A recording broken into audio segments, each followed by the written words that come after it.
로마서 4장 17절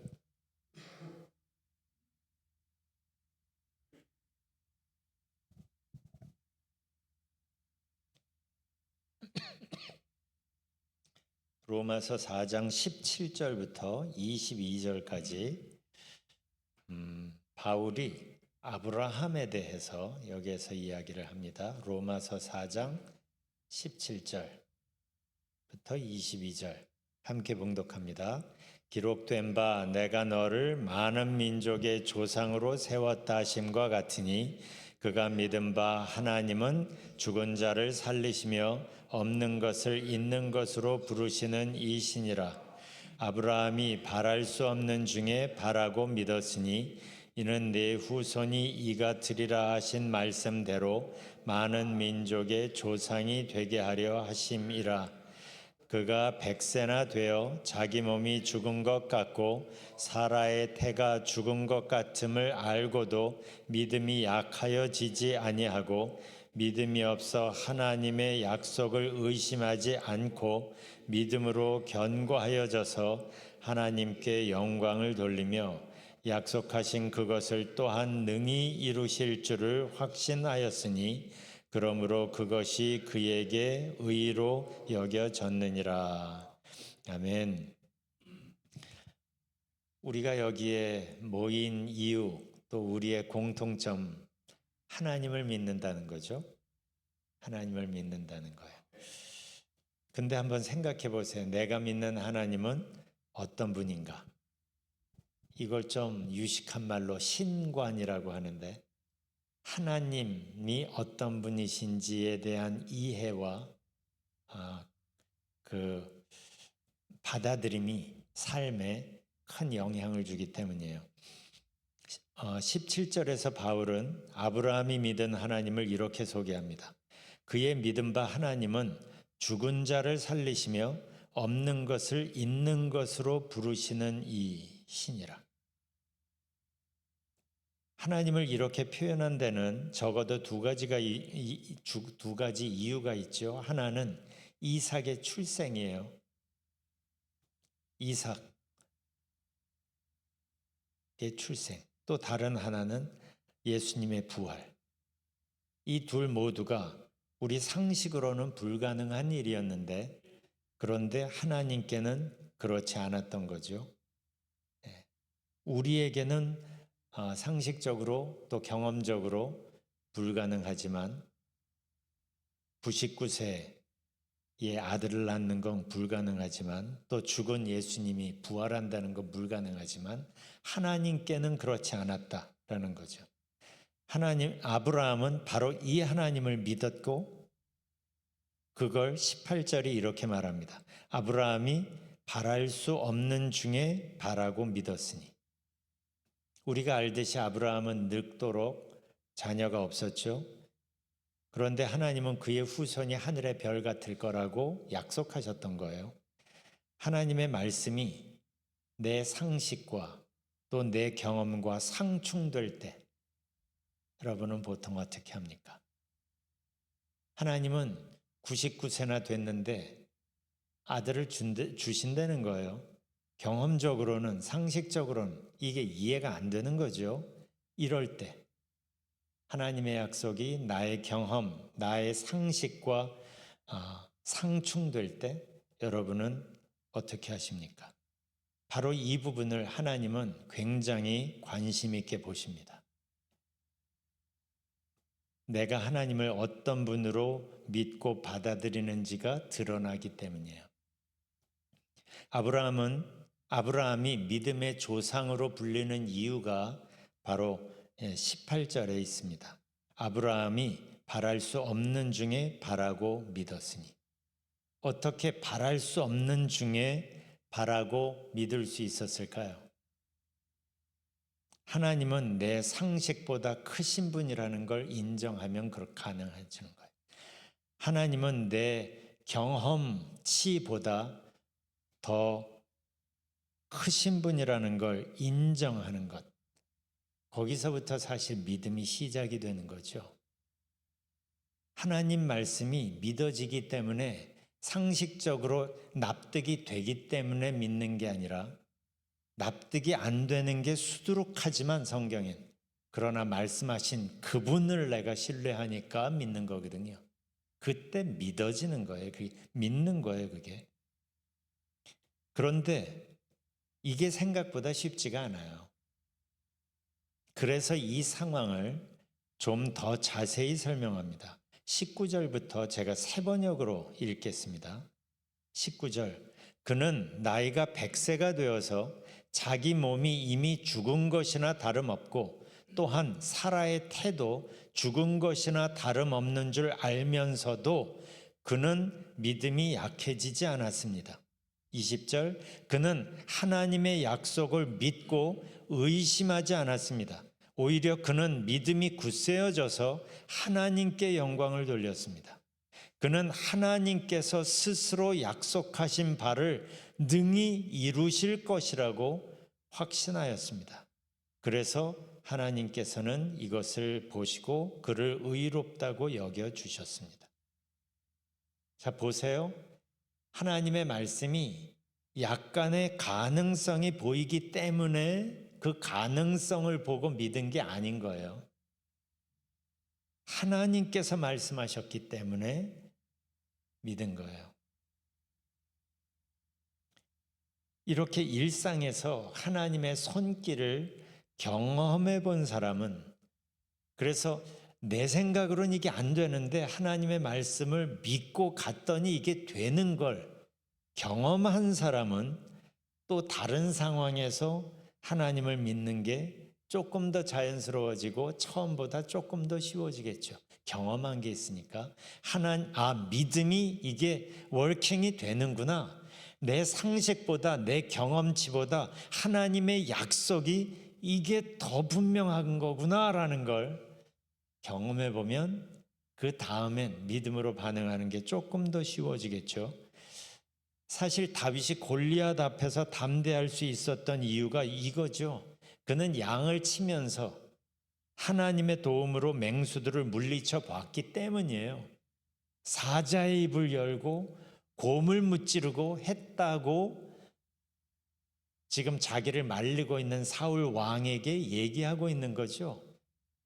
그 당시 사울 왕을 비롯해서 모든 이스라엘 백성들은 하나님이 누군지를 몰랐을까요? 알았어요. 그런데 그냥 머리로만 알고 있는 상태에서 다윗은 양을 치면서 하나님의 도움으로 맹수를 이겨본 경험이 있기 때문에 골리앗 앞에서도 당당히 설 수 있었던 거예요. 그렇다면 한번 생각해 보십시오. 나는 하나님의 말씀이 납득이 되기 때문에 믿는가? 아니면 하나님이 하신 말씀이기 때문에 믿는가?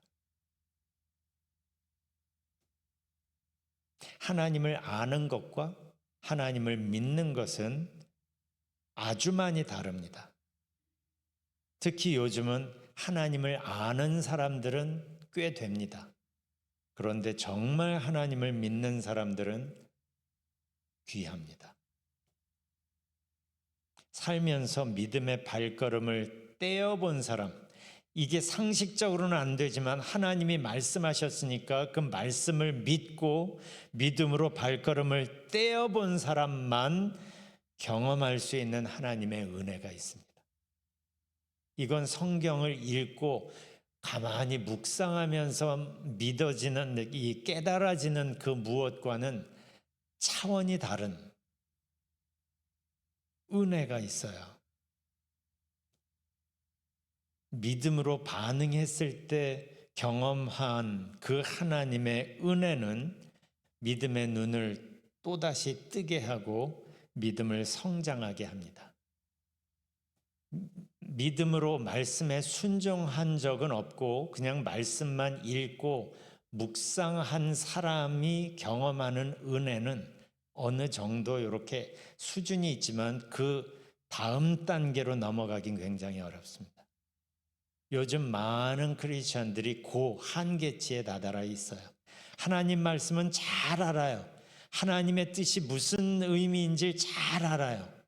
그렇지만 그 말씀을 경험해 본 사람은 상대적으로 적어요. 이게 한 끗 차이 같지만 어마어마한 차이가 있고 특히 그 사람의 삶을 보면 굉장히 다릅니다. 왜냐하면 말씀에 순종한 사람만 경험하는 은혜가 있고 그 은혜가 믿음을 다음 단계로 성장시키기 때문에 그래요. 아브라함이 믿음의 조상이라고 불리는 이유는 죽은 자를 살리시며 없는 것을 있는 것으로 부르시는 하나님을 믿었기 때문이에요. 그러니까 그 하나님, 내 상식보다 크신 하나님, 내 경험치를 무색해 하는 새로운 일을 하시는 그 하나님과 동행하는 길은 익사이링 할 수밖에 없겠죠. 그러니까 지금까지는 자기 상식으로 모든 것들을 판단하며 살았다가도 이제는 내 판단, 내 상식보다 하나님의 말씀이 진짜구나라는 걸 알게 되면 하나님의 말씀에 귀 기울이는 그 태도가 달라지게 되고 이 상황에서 하나님이 나를 어떻게 인도하시는지 더 세심히 살피게 되는 거예요. 보통 사람은 문제가 있으면 문제를 놓고 기도하고 문제가 해결이 되면 거기에서 하나님의 손길이 확인이 되면 그때 감사하고 찬양합니다. 순서가 보통이 이래요. 그런데 정말 믿는 사람은 문제 앞에서 하나님을 믿음으로 바라보고 아직 문제가 해결되지 않은 상황에서 하나님께 찬송하고 감사를 시작합니다. 해결이 되었기 때문에 감사가 아니라 이 문제가 내 문제가 아니라 하나님과 나의 공통 문제이기 때문에 감사하는 거예요. 그 문제 앞에서 내가 혼자 서 있는 게 아니라 하나님이 내 옆에 함께 서 있다는 걸 믿기 때문에 감사하는 거예요. 그래서 문제가 해결되지 않아도 감사가 가능해지는 겁니다. 하나님 때문에. 이런 믿음과 이런 찬송이 하나님을 감격시키는 겁니다. 시편 63편이 저는 그걸 보여준다고 생각이 듭니다. 시편 63편 3절 보면 주의 인자하심이 생명보다 나음으로 내 입술이 주를 찬양할 것이라. 주의 인자하심이 생명보다 나음으로 내 입술이 주를 찬양할 것이라. 전에도 이 말씀 설명드린 적 있죠. 이 63편의 표제어를 보면 유다 광야에 있을 때에라고 써 있어요. 압살롬이 반역을 해서 유다 광야까지 쫓겨나온 상황이죠. 광야라는 건 이제 더 이상 갈 데가 없다는 거죠. 국경인 거예요. 반역으로 왕궁에서 도망 나와 더 이상 갈 곳이 없는 곳, 거기가 광야입니다. 거기서 다윗이 한 것은 살려달라는 기도가 아니라 지금까지 자기가 받아온 하나님의 은혜를 돌아본 거예요. 그런데 그 은혜가 이미 자기의 생명의 값보다 넘었다는 걸 알게 되는 거죠. 그게 주의 인자하심이 생명보다 나음으로인 거예요. 이미 내 생명값보다 훨씬 더 큰 은혜를 내가 받았으니 지금 내 인생이 끝나도 감사할 것뿐인 거예요. 거기에서 그는 자기가 받은 은혜를 돌아보며 그 상황에서 찬양하기로 선택하는 거예요. 문제가 해결이 돼서 찬양하는 거하고는 차원이 다르죠. 이미 내 생명은 하나님의 손에 있습니다. 지금까지도 그래왔고 지금도 그렇고 앞으로도 그럴 겁니다. 그러니까 문제가 해결이 되든 안 되든 간에 하나님께 초점을 두다 보니까 자기가 할 수 있는 건 찬송을 하는 것밖에 없었던 거예요. 오늘 기도하면서 이거 우리가 살펴보면서 기도했으면 좋겠어요. 첫 번째, 나에게 하나님은 어떤 분인가 한번 곰곰이 생각해 보십시오. 그리고 두 번째, 하나님을 믿는다는 건 내 삶에서 어떤 의미인가? 그리고 세 번째는 내 선택과 행동들이 하나님에 대한 나의 믿음을 잘 드러내고 있나? 생각하면서 여러분의 마음을 하나님께 표현했으면 좋겠어요. 아까 불렀던 찬